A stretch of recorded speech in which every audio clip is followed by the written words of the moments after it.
Hello, everyone, and thank you for joining us today. It is a pleasure to welcome you to today's webinar.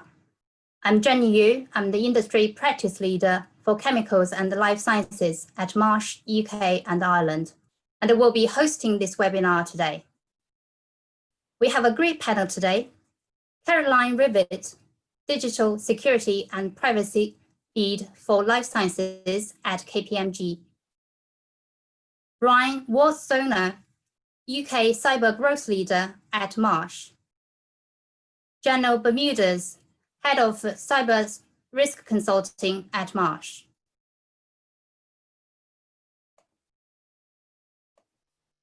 The webinar is scheduled to last 45 minutes, and there will be a Q&A discussion with the panelists. I would like to encourage you to submit any questions you have throughout the webinar. You can submit your questions via the Q&A function at the bottom of your computer screen. If a question is not answered during today's webinar, someone from Marsh will respond as soon as possible. Let's start.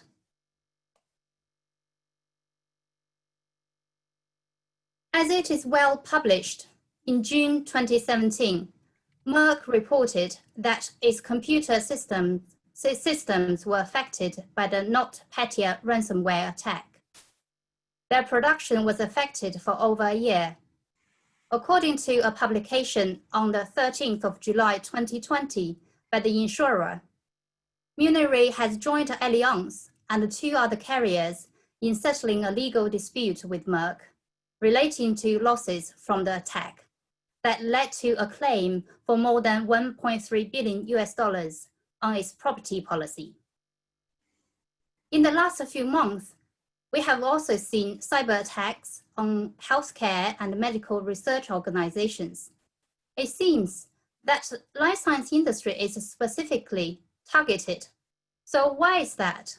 What assets are they looking for, and what methods do they use to attack? And how has COVID-19 affected the cyber risk landscape for life science companies? Brian, would you like to take this question first? Sure, thank you, Jenny. And it's interesting to see how the shift in the actual risk landscape, which will kind of help us answer this question. So the assets previously were the primary targets from the intellectual property of life science organizations, or what we might call the secret sauce, the chemical recipes for the drugs being produced. But now we're seeing it more as a pure destruction. What's really caused this is we saw that the US Congress and the big pharma going head to head in pricing drugs being produced. It's creating a lot of bad reputation for pharmaceutical companies. So in turn, the cyber criminal underworld is actually taking action upon themselves to target the particular life sciences in a lot of cases. So when we start looking at the targets, what are they using? A lot of denial of services or direct denial of services, or DDoS, if you've heard that before. But more commonly, we're actually seeing ransomware as a way to utilize the human vulnerabilities to deploy that type of malware. So while ransomware demands are going up, it's not the primary objective of this malware to actually gain the monetary value, but rather they're trying to disrupt or create this business interruption as the main goal for these individuals and groups, from my point of view at least. Thank you, Brian. Anna, would you like to add? Yeah, I think just going back to your initial comment about the who is really interesting in relation to life sciences. So, as per Brian's comment, the kind of traditional rich stores of personal data makes it a great target for traditional criminal activity. But also, if you look at the new, so the kind of the new situation we're in as a result of COVID-19, you see this targeted attacks around gaining access to research or pre-patented drugs as one of the common things. So you're really thinking about nation-state type attackers, so really advanced cyber attackers, and then the ongoing debate around healthcare as a universal right, and some of the discussions that it brings. Also brings to light a different actor, so more what we call a hacktivist, so activists or hackers with idealistic goals. So really is a complex a complex environment in terms of the attackers who are interested in compromising organizations in the life science industry. And just to add to this, pharmaceutical companies, life sciences organizations are by nature very, very complex, and they have long and complex value chains reaching into numbers of different organizations. If we dwell upon the who and the why, of course, with COVID, you've got huge worldwide emphasis and scrutiny going on in terms of the pharmaceutical companies. We had a press release we had from the NCSC in the UK a couple of weeks back, which was highlighting cyber attacks going on specific pharmaceutical companies, targeting them for COVID responses, for COVID vaccines, intellectual property, mechanisms of manufacture, and that was Cozy Bear APT 29, which was specifically highlighted there. So really sophisticated nation state attacks going on these pharmaceutical companies who are formulating vaccines and mechanisms to help us come out of lockdown, to help us get back to economic normality again. So that first of all, but secondly, as we've talked about, pharmaceutical companies, probably due to their very complexity, they're not immune from the general ransomware attacks, which are at large. And we opened up with the discussion on Merck there. So different reasons. And I think thirdly, the other thing we should also bear in mind are insider threats, insider risks with potentially disgruntled or upset employees.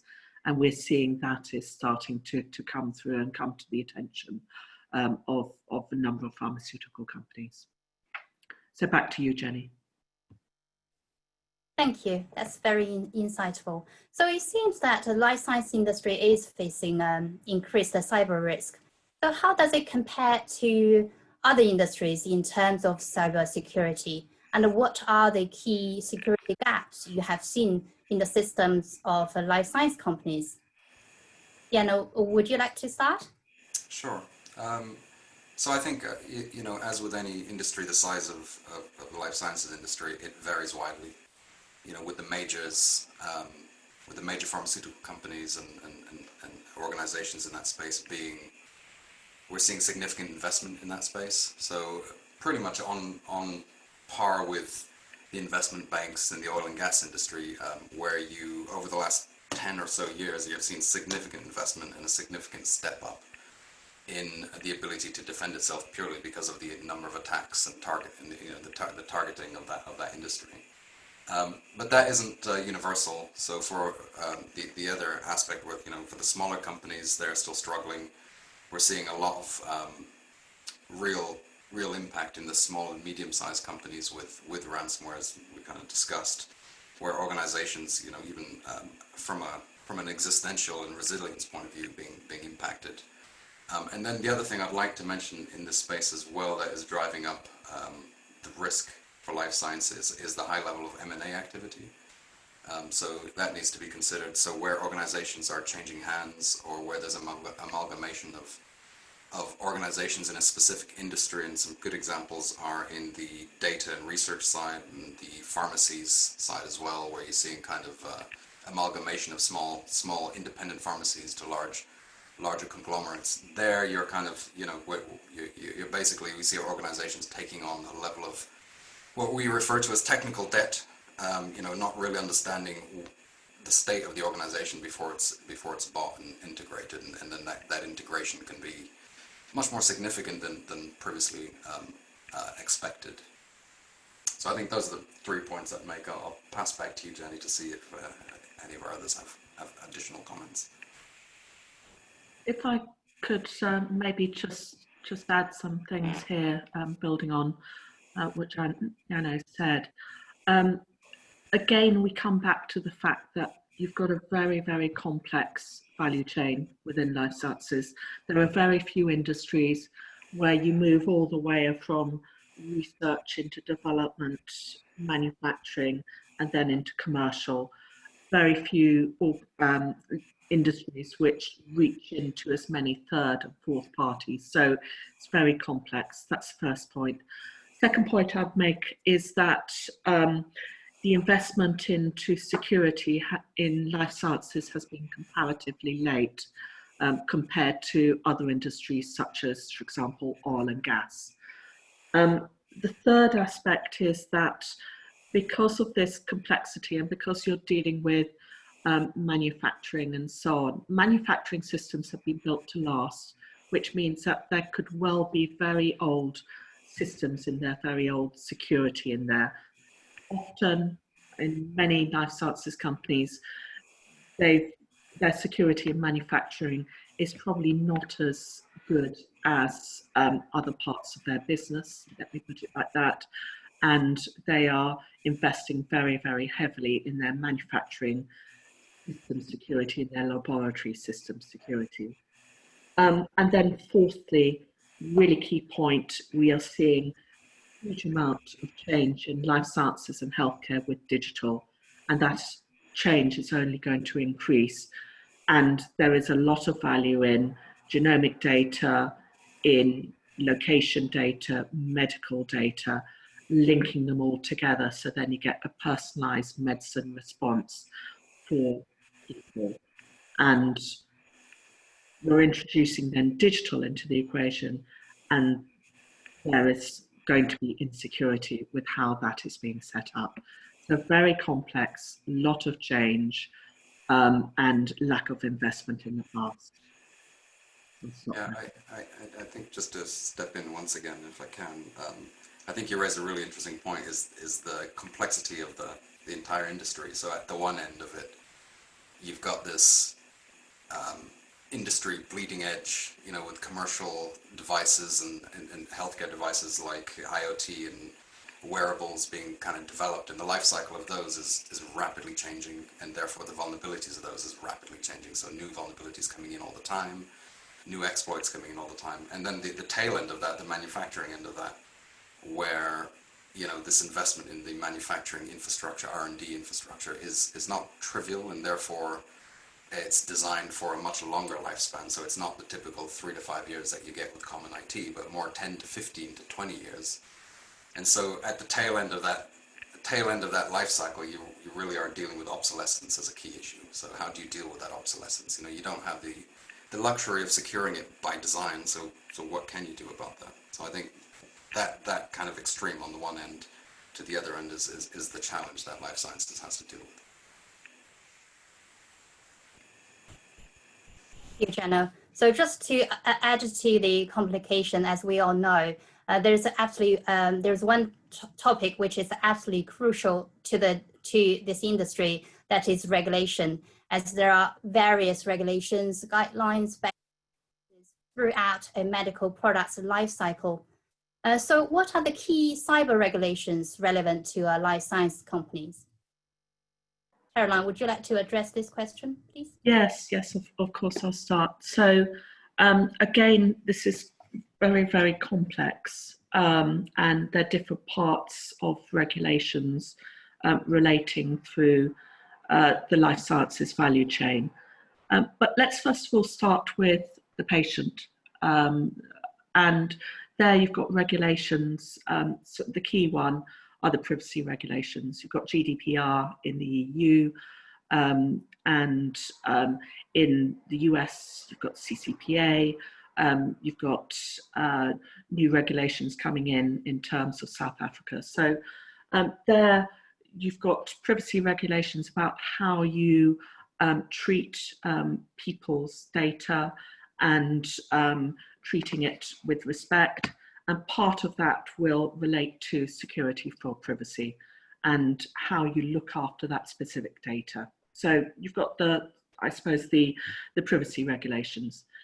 Then if you look at manufacturing, if you look at distribution, if you look at research, you've got the kind of GXP type regulations. Now those regulations, good manufacturing practice, good research practice, good distribution practice, all of those, they've been they've been in place for decades, and their focus is not on security, but they will have aspects which have a security impact. And so they haven't been designed for security, but they do help secure the systems and the enterprise. What we're also increasingly seeing is very specific security type regulations. And there we've got regulations relating to medical devices. And there we've got the EU's medical device directive, which also has regulations specifically relating to security within it. And then if we also think about some of the safety impacts, we've got regulators like the FDA, the MHRA, the EMA in Europe. They're increasingly looking at the safety impact of security, and they're looking at how organizations are actually securing the production of medicines, and they're starting to introduce regulations around that. And you know, anecdotally, I've had discussions with numbers of my clients where they've talked about that if they do not improve the security of their production facilities or of their research facilities, then the regulators will come in more fiercely with them. So that's driving a lot of the investment in the manufacturing facilities. So numbers of different regulations here, nothing that specifically says this is about security for life sciences. It really depends upon which type of life sciences you're actually looking at. One of the things I haven't covered here is NIS. NIS looks at specific critical industries. Life sciences at the moment is not listed within that. We may well see a change going forward in terms of production of vaccines, given the criticality of those of that for our economies, for our people, and for our societies going forward. Jana, Brian, you might want to add to some things I've just been saying. No, I agree there. I'm glad you made the comment on the NIS directive. I think, to me, the obvious question after you kind of just articulated the entire kind of regulatory landscape is, you know, how do I get my hands around all of this stuff when I'm thinking about it? And that's the challenge we're seeing with our clients. One of the things I will say is, and that's why it's important that you mentioned NIS, is that more and more we're seeing specialist regulators and specialist sectors not trying to reinvent the wheel, but actually backing off onto the industry best practices. So you'll see the FDA making comments that almost directly are translatable into the NIST framework in the US as an example. And we expect to see similar regulators in specialist industries across the European Union and other areas to pretty much back onto what becomes the best of breed, whether it's BSI or whether it's the NIS directive. So I think that's the key. Is there is a emerging best practice that's encapsulated in a number of different standards, and those typically are adopted by the specialist industries. The other thing is that you're seeing this integration formally in the EU of safety-related industries and cyber-related.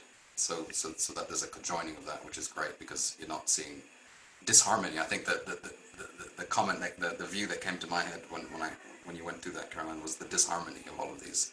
You know, where are the overlaps and underlaps? And I think what you're seeing more and more is that there's an integration of all of this stuff. So good security practice is good security practice, and then working out how to demonstrate compliance is a secondary activity that is obviously critically important as well. Yes, and just to add to that, with my clients, I'm just working with one of them around the NIST framework and doing evaluations on that, and that's been helpful. It doesn't go into some of the deep technicalities, but that's what it is. But also, I suppose if we think about what is security, well, it's about confidentiality, yes. That's important here in terms of confidentiality of patient information. It's all about availability of systems and data. And yes, you can see that in production of medicines and also in laboratories as well. But it's also, I think, most importantly about integrity and integrity of data and information. And we especially see that in research, but also in manufacturing as well. But increasingly we'll see it with increased use of Internet of Things, use of devices, and this integration between life sciences and healthcare, and that meshing together of patient data, genomic data, location data, to improve healthcare, to improve medicines. So I think the integrity aspect is going to be the absolute key part here of security. Thank you. That was very interesting. So before we move on to the next slide, can we have our first poll, please, Rob? So what, in your opinion, is the likelihood that your cybersecurity might be breached at your organization in the next 5 years? 1 is very unlikely, 5 is very likely. Your answer is completely anonymous.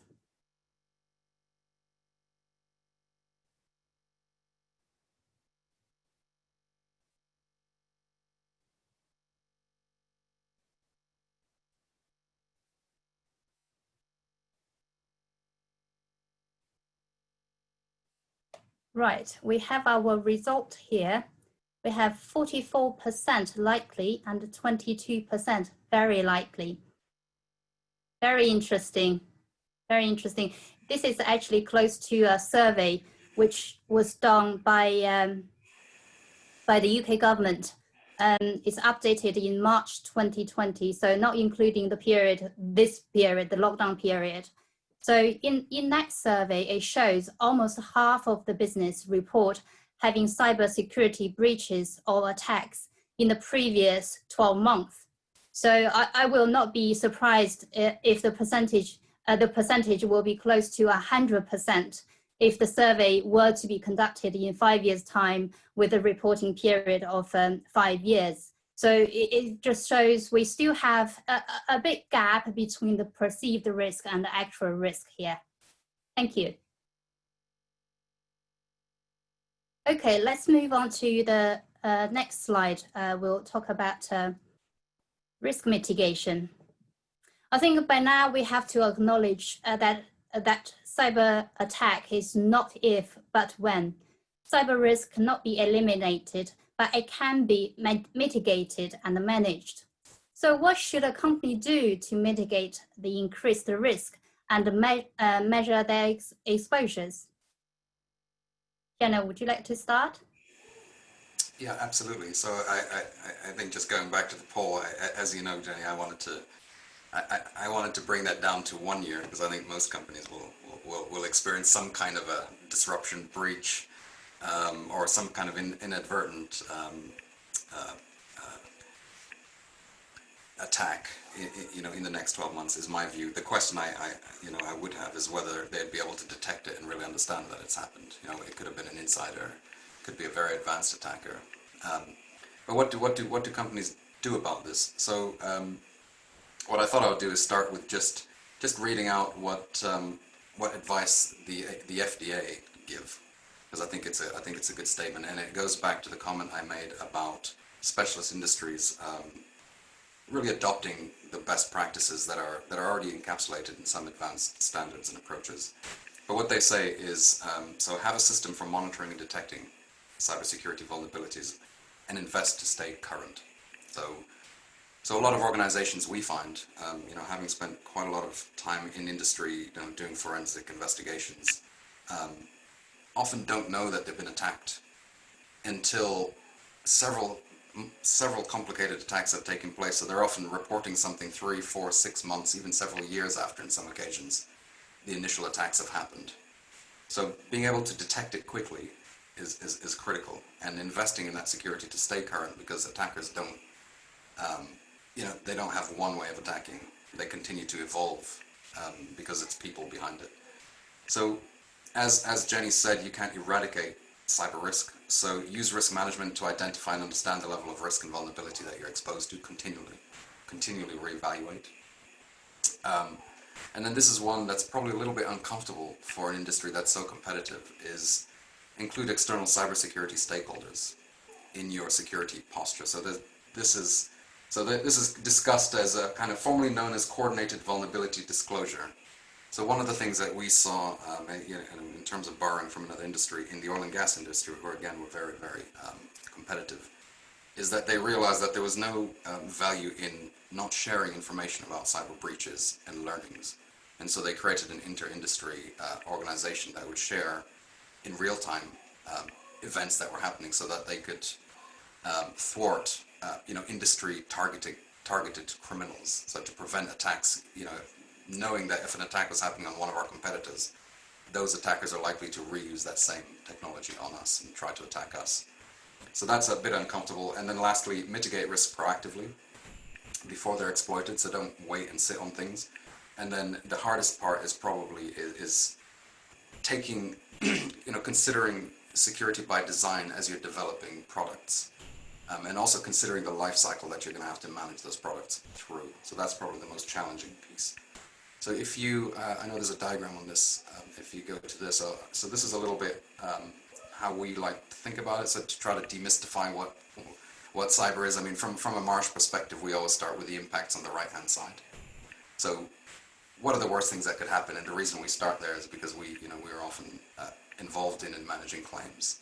So what is the worst thing that can happen? Well, we could have a lot of costs around response, around liability for third parties and first parties, business interruption, etc., legal fees, and a range of other impacts.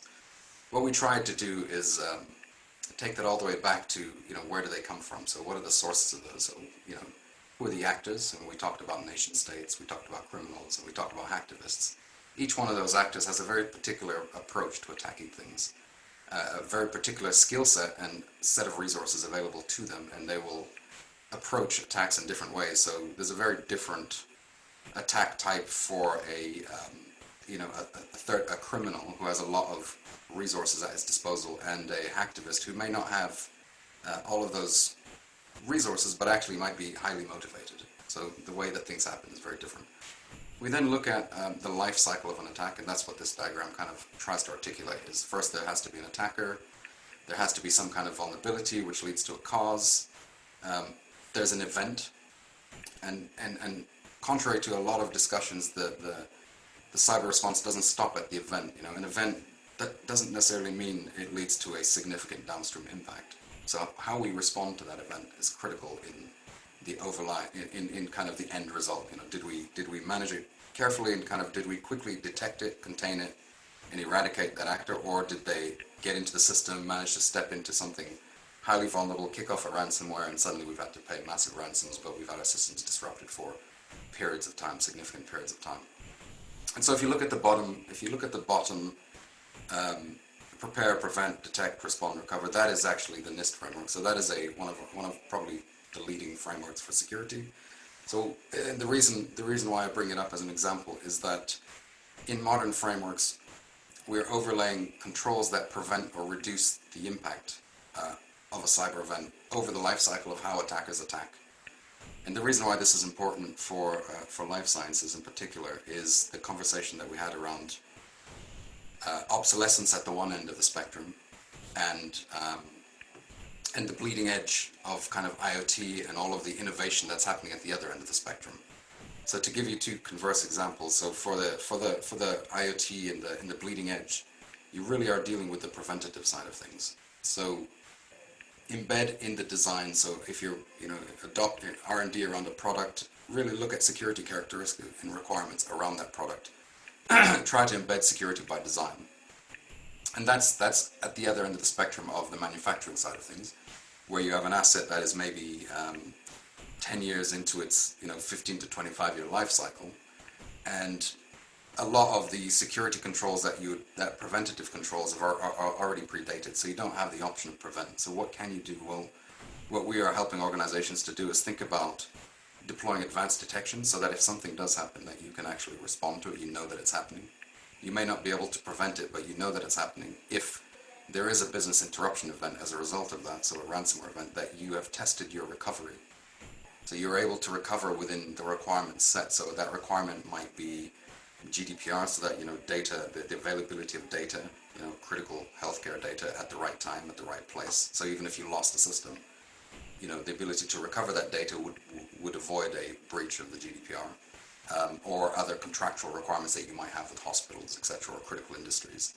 The ability to respond and recover. So how you overlay your controls over the life cycle of an attack makes a huge difference in terms of the threat you're trying to prevent, but also best bang for buck. So, what we've seen in a lot of organizations, they spend a lot of money on security, build their walls all very high, but actually, there are cracks in between the walls. So really understanding the risks that you're dealing with and deploying your controls and your investment sensibly.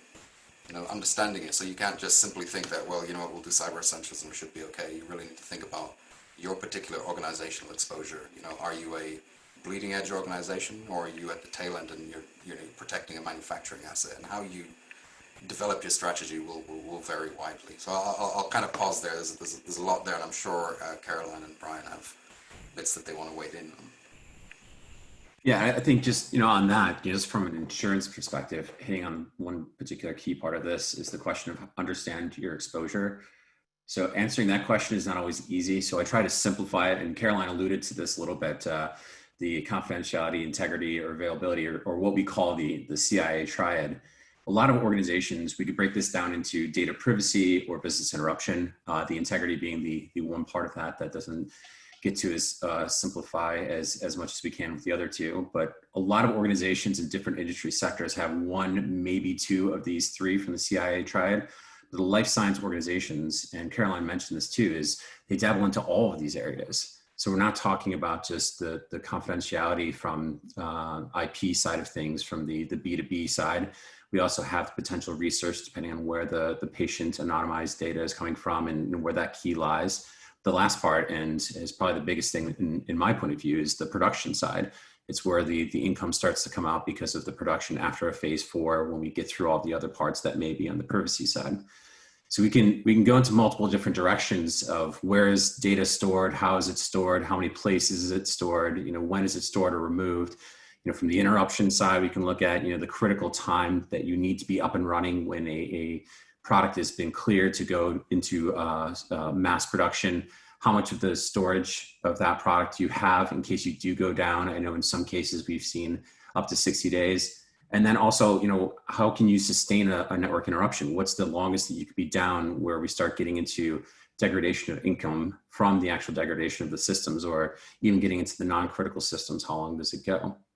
So we try to map this out into multiple different buckets. What Jan was showing on here on this is, as you mentioned, the NIST. You could break it down for from the insurance side. When we start buying insurance, is that data and that business interruption, and what are we trying to prevent or actually cover in some cases from the risk transfer, gets into those impacts, which you see on the screen, is the third-party liability from the potential lawsuits or the business interruption. And then we have all these other different types of first-party losses that may fall into that. But it's at least knowing that your exposure is at a high level from that CIA triad that will really help you understand how to mitigate the risk itself. And also just, I suppose, to, from my perspective, I think privacy and the GDPR and the potential fines there, which we've seen starting to come through, such as with British Airways for breaches there. And so to think about where you are holding confidential, personal patient data. And I would say that with the increasing exploration of digital and increase in use of patient data, that there are going to be risks there. And life science, what I'm seeing with the numbers of life sciences companies is you've got this balance between innovation, people within research, people within clinical trials and clinical developments, looking at how they can use patient data of different sorts and not necessarily always following the correct procedures. There could be problems there down the line, especially with some of the large fines which are being issued.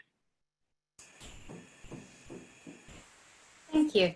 So Brian just mentioned insurance just now. So before we move on to our final slide on risk transfer, we have another poll, please. What level of engagement is between your cybersecurity function and your insurance function in respect of cyber risks? From 1 to 5, 1 is none, 5 is significant. If you don't know, you can skip this question.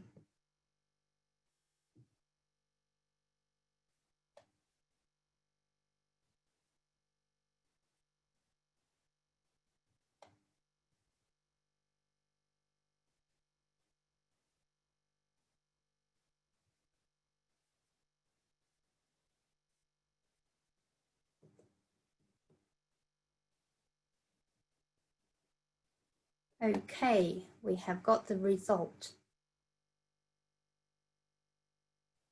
That's very interesting, but not surprising. We often see a disconnect between the cybersecurity function and the insurance function. Needless to say, risk transfer will be most effective and cost efficient if there is a more joined up approach between these two functions. Okay, thank you, Rob. Let's move on.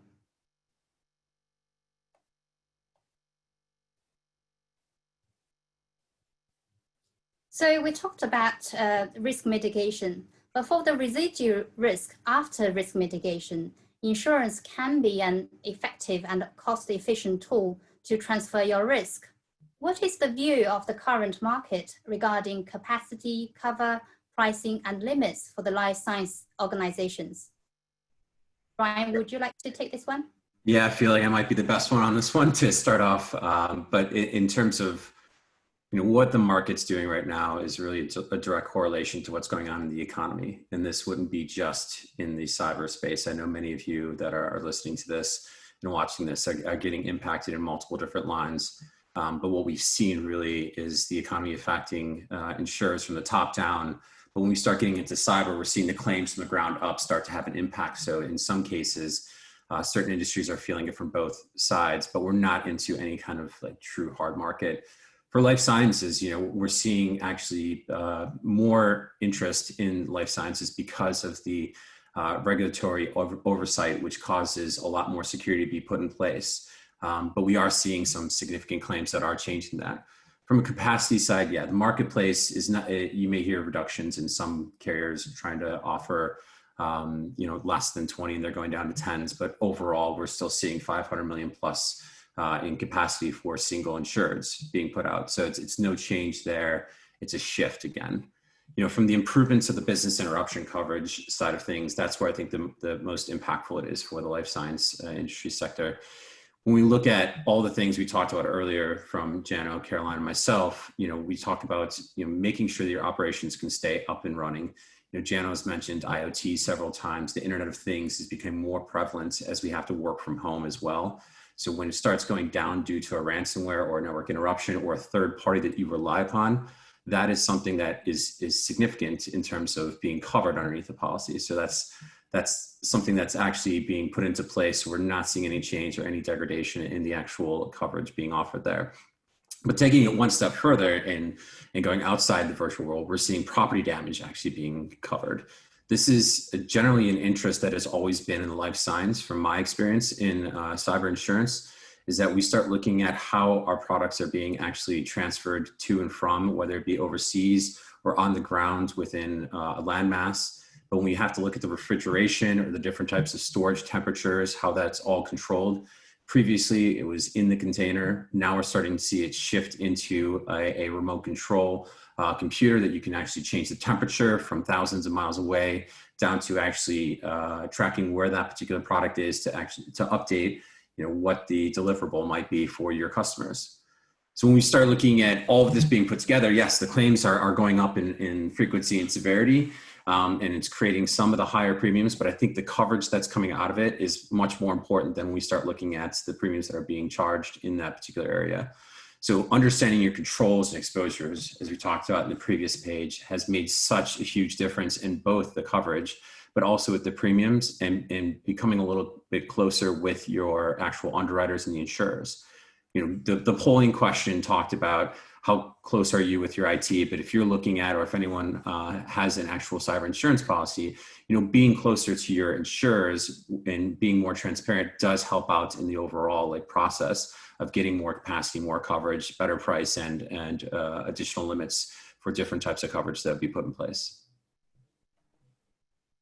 So you have alluded to in terms of purchasing cyber policy and what companies should be aware of. So can you expand on that, and what are other things a company should be aware of when purchasing a cyber policy? Yeah, I think firstly, cyber policies are a safety net. This is not, you know, what Jano may do from the consulting side or what Caroline may do from her position at KPMG. All IT specialists are trying to work 24/7 to stop the millions of attacks that are coming in. But 99.9% of these attacks are just testers, feelers, people trying to get into your different networks in different ways. And it may be en masse sending it to multiple different emails. There are sophisticated targeted attacks that are happening. We talked about that in the beginning in the first question.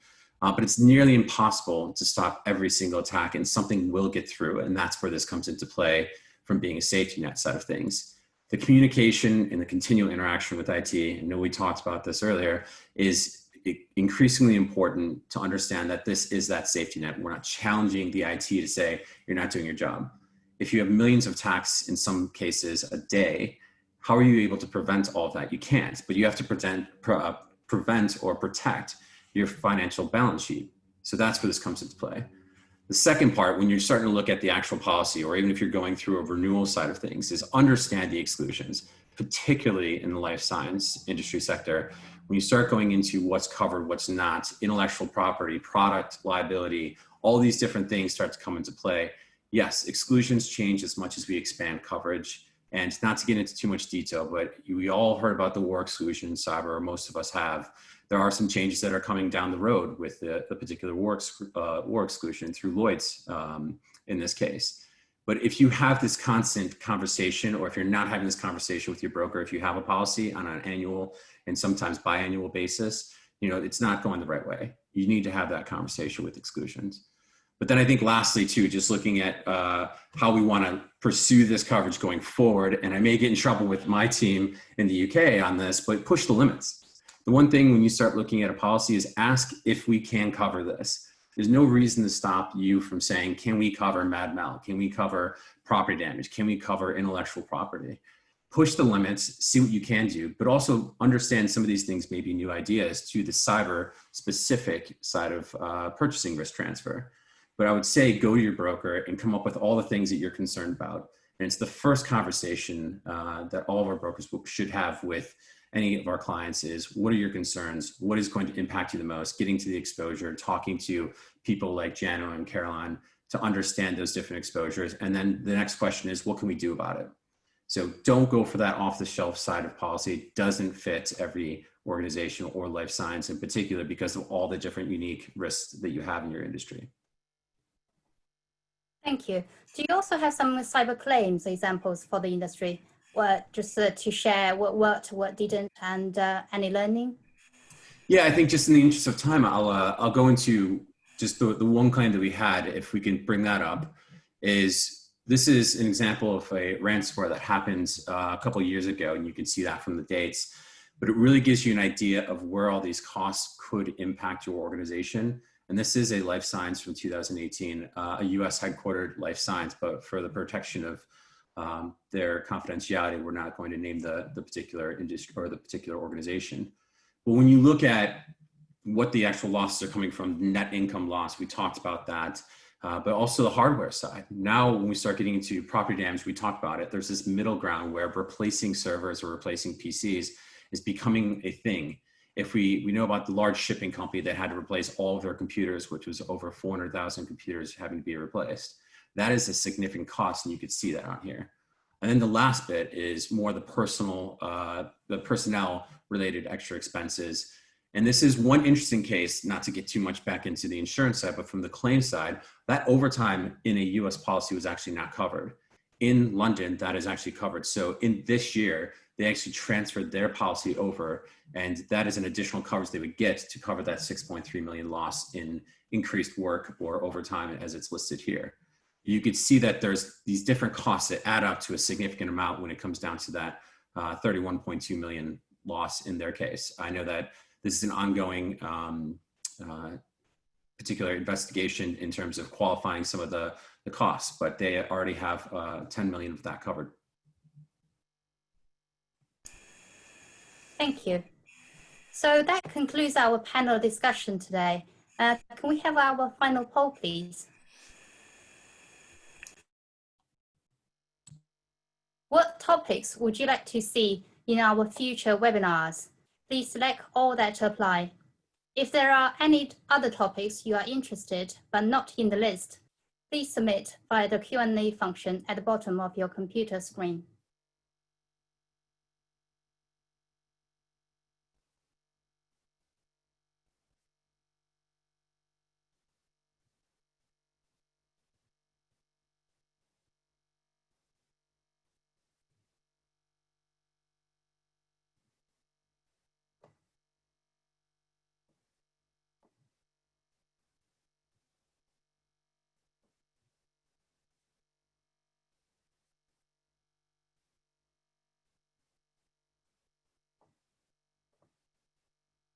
That's great. Thank you. Thank you for the feedback. We'll arrange future webinars accordingly. So we have run into our time limit today. For the questions we have not been able to address today, we will get back to you after webinar.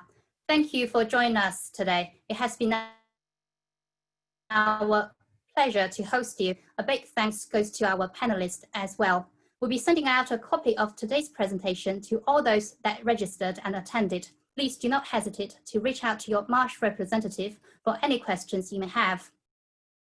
For more information and resources to aid in your response to the current outbreak, we encourage you to visit our COVID-19 resource hub on marsh.com/UK.